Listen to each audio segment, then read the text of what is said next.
Students, now we are going to explain next topic of polymer. In last video, introduction of polymer, number average molecular weight was completed. So next topic is weight average molecular weight. So what is weight average molecular weight? So यहाँ पे हम लोग देख रहे हैं कि last video में complete हुआ था नंबर एवरेज मॉलिकुलर वेट. इस पर हम लोग एक न्यूमेरिकल भी किए थे. So what is weight average molecular weight? इसको हम लोग मास वर्ड से भी रिप्रेजेंट कर सकते हैं कि मास एवरेज मॉलिकुलर मास क्या होता है. दोनों में लास्ट क्लास में जो हम लोग किए थे नंबर एवरेज मॉलिकुलर वेट और वेट एवरेज मॉलिकुलर वेट, ये दोनों में एक ही मेन डिफरेंस है कि हम लोग जान रहे हैं कि mn जो कि इसको रिप्रेजेंट कर रहा है, नंबर एवरेज मॉलिकुलर वेट को mn रिप्रेजेंट कर रहा है. तो उसमें क्या था कि हम लोग इंटीग्रेट कर रहे हैं क्या, तो NiMi बाई Ni. ओके. और यहाँ पर क्या है कि यहाँ पे हम लोग क्या कर रहे हैं, स्क्वायर कर रहे हैं. हम लोग यहाँ पे जो ये रेशियो बताता है इसको हम लोग स्क्वायर कर रहे हैं और नीचे NiMi होता है. तो कैसे हो रहा है तो उसको हम लोग देखते हैं, स्टार्ट करते हैं. So what is weight average molecular weight? ये भी एक क्या है, मेज़र करने का एक सिस्टम है. ठीक है. Measuring system include the mass of individual chain which contribute to the overall molecular weight of the polymer. सो ये क्या है, वेट एवरेज मॉलिकुलर वेट. ये भी मेज़र करने का एक सिस्टम है जिसमें क्या होता है, mass of individual chain which contribute to the overall molecular weight of the polymer. ठीक है. जितना भी वेट है स्पीसीज़ का, ठीक है, जैसे W1, W2, W3 हम लोग इसको ले रहे हैं और जो मॉलिकुलर वेट है M1, M2, M3, M4 ऐसे होते जाएगा सो ऑन. तो वो क्या है, उसका वो रेशियो हो जाता है. ठीक है. फिर क्या है, यहाँ पे पॉलीमर का ये रेशियो हो जाता है. उसके बाद क्या, then it is based on the fact that bigger molecule contain more mass than smaller molecule.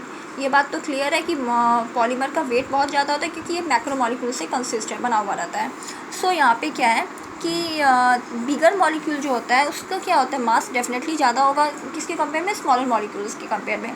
So larger the size of molecules more its contribution to molecular weight average.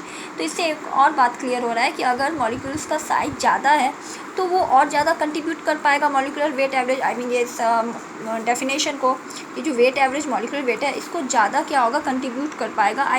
ज़्यादा इसका वैल्यू दे पाएगा कौन, अगर मॉलिक्यूल्स का size ज़्यादा है. जो molecules का साइज लार्जर है वो मॉलिकुलर वेट एवरेज जो है इसका जो कंट्रीब्यूट होता है, इसका जो अमाउंट है, क्योंकि ये तो मेज़र करने का एक सिस्टम है, तो ये ज़्यादा इसको क्या होता है, कंट्रीब्यूट कर पाएगा. इसका वैल्यू ज़्यादा दे पाएगा. सो इफ़ W1, W2 या W3 ये वेट हो गया, बोल सकते हैं कि पॉलीमर का नंबर ऑफ, बोल सकते हैं कि जो भी ये वेट है जो भी पॉलीमर का है उसका ये वेट है. M1, M2, M3 क्या होता है, मॉलिकुलर वेट हो गया. ठीक है, स्पीसीज का पॉलीमर का. सो MW बार को हम लोग रिप्रेजेंट कर रहे हैं वेट एवरेज मॉलिकुलर वेट, या हम लोग इसको मास एवरेज मॉलिकुलर मास से भी रिप्रेजेंट करते हैं. तो क्या होगा, W1M1 plus W2M2 plus W3M3 plus, अगर मान लो 4 हो है, W4 भी है या इधर M4 भी है तो W4M4 plus W5M5 plus so on होते जाएगा. बाय नीचे क्या रहेगा, तो wait of the polymer W1 plus W2 plus W3 so on. N1, N2 ये N3 क्या होता है, तो मॉलिक्यूल्स. ठीक है. M1, M2 सब क्या है, तो ये क्या है, तो ये बोल सकते हैं कि मास हो जाता है पॉलीमर्स का. ठीक है. तो W1 जो है वो क्या हो जा रहा है, N1M1. W1 क्या होता है, N1M1, W2 N2 M2. कैसे, तो हम लोग ये मोल कॉन्सेप्ट एक चैप्टर है 11th में, उसमें हम लोग जान रहे हैं कि W जो है वेट वो होता है क्या, number of molecule into molecular wait. ठीक है. सो W जो है वेट वो क्या होता है, equal to number of molecule into molecular weight. Same W2 equal to N2 M2. Here N2 is number of molecules and M2 is molecular mass of the polymer. So weight average, the formula of weight average molecular weight, and it is represented by MW bar, and the formula is N1M1 square plus N2M2 square plus N3M3 square plus N4M4 square so on, and by N1M1 plus N2M2 plus N3M3 so on. N1 क्या है, W1, ठीक है। तो वही बात हुआ, मतलब हम बोल सकते हैं, वी कैन से डैट कि this formula and this formula both are same. क्या फ़र्क रहा, W1 की जगह हम लोग N1 M1 लिखे, क्यों लिखे, क्योंकि W1 equal to N1 M1। Wait क्या होता है, number of molecules into molecular weight होता है, क्लियर है, इसलिए हम लोग लिख सकते हैं। मोल कॉन्सेप्ट में ये पूरा क्लियर किया है कि मॉलिकुलर वेट जो हो रहा है वो क्या होता है, तो वो wait by number of molecules होता है, ठीक है, ठीक है। मॉलिकुलर वेट जो होता है वो क्या होता है, वेट ऑफ द बोल सकते हैं जो भी पॉलीमर है या जो भी सब्सटेंस है या कंपाउंड है by what, number of molecules. तो वेट अगर फाइंड आउट करना है तो ये मल्टीप्लाई होगा, सो वही यहाँ पे दिया हुआ है। सो यहाँ पे W1 की जगह ये दोनों फॉर्मूला सेम है, बस क्या कि W1 की जगह यहाँ पे वैल्यू पुट किए, क्योंकि W1 क्या होता है N1 NM, अगर 1 है तो N1 M1, W2 है तो N2 M2, W3 होगा तो N3 M3। तो यहाँ पे W1 की जगह N1 M1, W2 की जगह N2 M2, W3 के प्लेस में N3 M3, W4 रहेगा तो N4 M4, W5 N5 M5, so on, ठीक है। तो so both formula same, okay. So MW bar equal to क्या होगा, इसको क्या है, हम लोग जान रहे हैं कि छोटा छोटा अगर पार्ट है उसको हमको प्लस करना है, ठीक है, तो उसको हमको सबसे सिंपल है कि इंटीग्रेट करना है। सो हम लोग इंटीग्रेट करेंगे, तो इंटीग्रेट करना है तो आई के टर्म में, सो NI/MI स्क्वायर, नीचे भी वही रहेगा इंटीग्रेट करके NI/MI, ओके। तो ये इंटीग्रेट छोटे छोटा अगर पार्ट है, मान लो यहाँ पे एक ये पूरा एरिया है, हमको पूरा एरिया का कुछ फाइंड आउट करना है, मान लो पूरा एरिया का आपको फ्लक्स ही जानना है, जस्ट फिजिक्स के टर्म में बता रहे हैं। तो छोटा छोटा पार्ट्स का हम लोग फ्लक्स एरिया का छोटा छोटा एरिया पार्ट कर लेंगे और उसका फ्लक्स फाइंड आउट करके टोटल का फ्लक्स, नेट फ्लक्स कैलकुलेट कर लेंगे, सबको प्लस करके। मान लो फ्लक्स ही फाइंड आउट करना है, टोटल फ्लक्स, ठीक है, कोई सरफेस है टोटल उसका फ्लक्स जानना है। तो कैसे है तरीका कि छोटा छोटा एरिया का उसको डिस्ट्रीब्यूट कर लो और छोटा छोटा एरिया का फ्लक्स फाइंड आउट करके हम सब फ्लक्स को, छोटा छोटा एरिया का जो फ्लक्स फाइंड आउट किया है सब फ्लक्स को ऐड कर दो, तो total net flux find out हो जाता है। तो कैसे करते हैं, तो उसको इंटीग्रेट करते हैं, ठीक है। इंटीग्रेट का मतलब क्या हुआ, छोटा छोटा पार्ट है उसको ऐड कर देना, तो हमको एक टोटल का फाइंड आउट हो जाता है।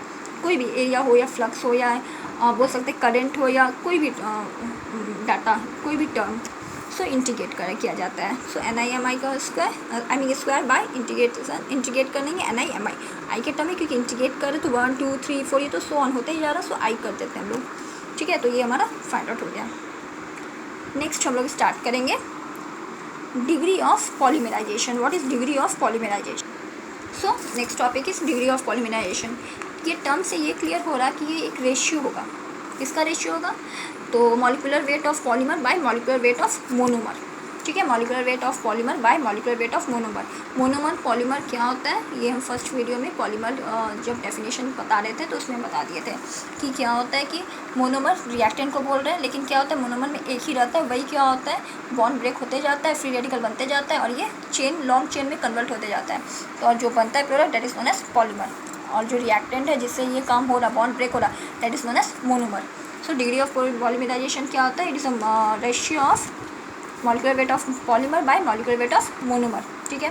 सो क्या है, the degree of polymerisation is the number of monomeric unit in a macromolecular weight, ठीक है। मैक्रोमोलिक्यूलर क्योंकि पॉलीमर क्या होता है इसका मास नंबर बहुत ही ज़्यादा होता है, सो इसको मैक्रोमोलिक्यूलर बोलते हैं। Macro means large, by the molecular weight of the monomer, मतलब ये जो फॉर्मूला है इसी को हम लोग वर्ड के फॉर्म में लिखते हैं। Then we get the degree of polymerisation. So degree of polymerisation short में लिखे, नोट्स बनाते समय इसको ठीक से लिखना, degree of polymerisation equal to molecular weight of polymer by molecular weight of monomer, okay. So और पॉलीमर एंड मोनोमर क्या होता है तो प्रीवियस वीडियो में पूरा एक्सप्लेन किया हुआ है, अगर क्लियर नहीं हुआ है तो उसको एक बार वीडियो को फिर से देख लो। सो a degree of polymerization is a key characteristic of polymer that determine physical properties of polymer। ये क्या करता है कि पॉलीमर का जो भी प्रॉपर्टीज़ फिजिकल प्रॉपर्टीज़ है उसको ये डिनोट करता है, ये डिटरमाइन करता है, ठीक है, डिफाइन करता है। पॉलीमर आर लार्ज मॉलिक्यूल्स, ये तो क्लियर है, लार्ज मॉलिक्यूल्स होता है that consist of repeating structure, क्योंकि पॉलीमर है क्या तो बताए भी थे जब पॉलीमर उसका जब पॉलीमर का डेफिनेशन बता रहे थे उसका एग्जांपल में। पॉलीमर क्या है, इसमें क्या है लॉन्ग चेन, एक क्योंकि एडिशन दो टाइप का पॉलीमर मेन होता है, एडिशन टाइप जो होता है एक एडिशन और एक कंडेंसेशन। तो एडिशन में क्या होता है डबल या ट्रिपल बॉन्ड में एक बॉन्ड ब्रेक होते जाता है और वही जो है, ठीक है, वही क्या होता है, लॉन्ग चेन में बनते जाता है, रिपीट अगेन एंड अगेन होते जाता है और ये लॉन्ग चेन में बनते ही जाता है। ठीक है, तो इसी को हम लोग बोलते हैं पॉलीमर। ठीक है, ये लॉन्ग चेन में बनते जाते हैं। क्या होता है, repeat again and again, repeat मतलब वही, फिर से एक बार बॉन्ड ब्रेक होगा, फिर से वही बॉन्ड ब्रेक होगा, एडिशन है तो वो ऐड होते जाएगा और ये रिपीट अगेन एंड अगेन होते जाएगा और ये पॉलीमर का पॉलीमर बन जाएगा। तो वही बात है यहाँ पे कि होता है क्या, सो यही बात है यहाँ पे कि होता है क्या कि इट फिजिकल प्रॉपर्टीज है पॉलीमर का। ठीक है, polymer are large molecules that consist of repeating structure. ठीक है, मोनोमर का ही ये किसका रिपीटिंग स्ट्रक्चर है, तो मोनोमर ही ब्रेक हो के बनते जाएगा लार्ज, उसका क्या होता है फॉर्म में आते जाएगा और वो लॉन्ग चेन में कन्वर्ट हो जाएगा। तो मोनोमर ही ऐसा होता है ना, रिएक्टेंट जो है। So mathematically this parameter is a ratio of the molecular weight of the polymer and the respective monomer unit। अगर हम इसको कोई एग्जांपल के फॉर्म में दिए, सपोज़ ये क्या है, तो ये हमारा पॉलीथीन है। ठीक है, पॉलीथीन या पॉलीइथिलीन या पॉलीइथीन। ठीक है, तो यहाँ पे जो हम लोग एन लिखते हैं इसी को हम लोग बोलते हैं डिग्री ऑफ पॉलीमराइजेशन। ठीक है, अगर हम लोग पॉलीमर का एग्जाम्पल में देखें तो ये क्या है, ये रिप्रेजेंट मोनोमर में जो आगे एन लिखते हैं that is known as number of moles या मोलर कंसंट्रेशन या कंसंट्रेशन। और यहाँ जो लास्ट पॉलीमर होता है तो हम लोग एन क्या करते हैं, एन का मतलब क्या, ये रिपीट होते जाएगा होते जाएगा होते जाएगा। सो यहाँ पे एन लिखने का मतलब यही चीज़ को रिपीट होते जा रहा है, यही होते जा रहा है, रिपीट अगेन एंड अगेन। सो ये जो एन है, कोई भी पॉलीमर में जो नीचे एन लिख देते हैं, तो ये जो एन है, ठीक है, ये जो एन है, यही एन को हम लोग क्या बोलते हैं, डिग्री ऑफ पॉलीमराइजेशन। ठीक है, पॉलीमर में जो प्रोडक्ट बन रहा होगा जो नीचे हम लोग एन लिख रहे हैं, that N is stand for degree of polymerisation. So the number of repeating unit, ये एन क्या डिनोट कर रहा है कि रिपीट होते जा रहा क्या, मोनोमर। ठीक है, तो यही रिपीटिंग यूनिट जो एन है, it is a polymer chain is known as the degree of polymerization. क्योंकि एग्जाम्पल देखिए क्लियर करना भी बहुत ज़रूरी है। ठीक है, सो नेक्स्ट क्या है, सो यहाँ पे वेट एवरेज मॉलिकुलर वेट हो गया और डिग्री ऑफ पॉलीमराइजेशन हो गया। अब हम लोग करेंगे पॉलीडिस्पर्सिटी इंडेक्स। ठीक है, पॉलीडिस्पर्सिटी इंडेक्स से स्टार्ट करें। So what is polydispersity index, index से तो ये क्लियर हो रहा है कि it is also a ratio. ठीक है, तो क्या किसका रेशियो है, तो ये सिंपल हम जान रहे हैं कि किसका रेशियो, ये रेशियो है number average molecular weight by weight average molecular weight. Polydispersity index it is a ratio of क्या, तो mn by mw। Okay, mn by mw, sorry mw by mn। Okay, not mn by mw by mn। mw क्या है, weight average molecular weight, और mn क्या है, तो number average molecular weight. So polydispersity index is a ratio of weight average molecular weight, जो कि अभी clear हुआ, bye number average molecular weight, जो कि लास्ट वीडियो में क्लियर हुआ था। ठीक है, तो ये पॉलीडिस्पर्सिटी इंडेक्स एक रेशियो है। अब हम लोग देख लेते हैं, it is the ratio of the mass average molecular mass to the number average molecular mass. तो mw बाय mn बार लिखेंगे, mw stand for weight average molecular weight, weight की जगह मास भी हम लोग लिख सकते हैं, and mn bar number average molecular weight. So हम लोग अगर इसको और ब्रेक करें तो mw को हम लोग ऐसे लिख सकते हैं, भी जस्ट 5 मिनट पहले क्लियर किया, mi का स्क्वायर बाय ni इंटीग्रेट। और mn को कैसे लिखे थे, तो लास्ट क्लास में बताए थे, लास्ट वीडियो में ni बाय ni। तो इसको जब हम लोग ब्रेक करेंगे तो this by this into this by this. ठीक है, सो क्या किए, पॉलीडिस्पर्सिटी इंडेक्स क्या होता है, दिस बाय दिस वर्ड में लिखे और फिर इसको ब्रेक किए, mn को ब्रेक किए, इसको हम लोग फिर उसको रीअरेंज कर दिए। ओके, फॉर नेचुरल पॉलीमर, और आगे हम लोग क्लास में देखेंगे नेचुरल पॉलीमर क्या होता है, रबर क्या होता है, फिर हम जैसे बताए थे कि सिलेबस में और क्या क्या एडिशन, कंडेंसेशन, चेन कैटायनिक हुआ एडिशन, या बोल सकते हैं कि कैसे वो फ्री रेडिकल हुआ, एनायनिक कैसे मैकेनिज्म के थ्रू हम लोग पूरा देखेंगे।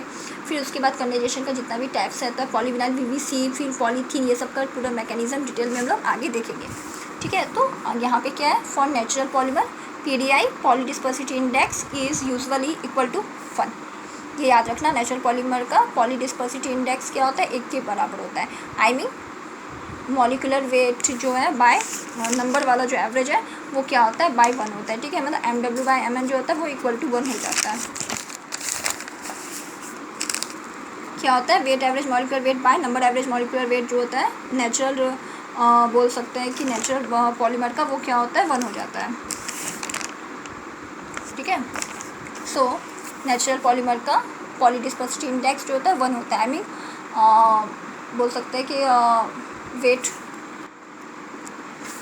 कि weight average molecular weight by number average molecular weight जो होता है वो नेचुरल पॉलीमर का 1 होता है, ठीक है, क्योंकि पॉलीडिस्पर्सिटी इंडेक्स क्या is a ratio of what, is a ratio of weight average molecular weight by number average molecular weight. So PDI जो होता है वो नेचुरल पॉलीमर का 1 होता है, which means that they are मोनोडिस्पर्स।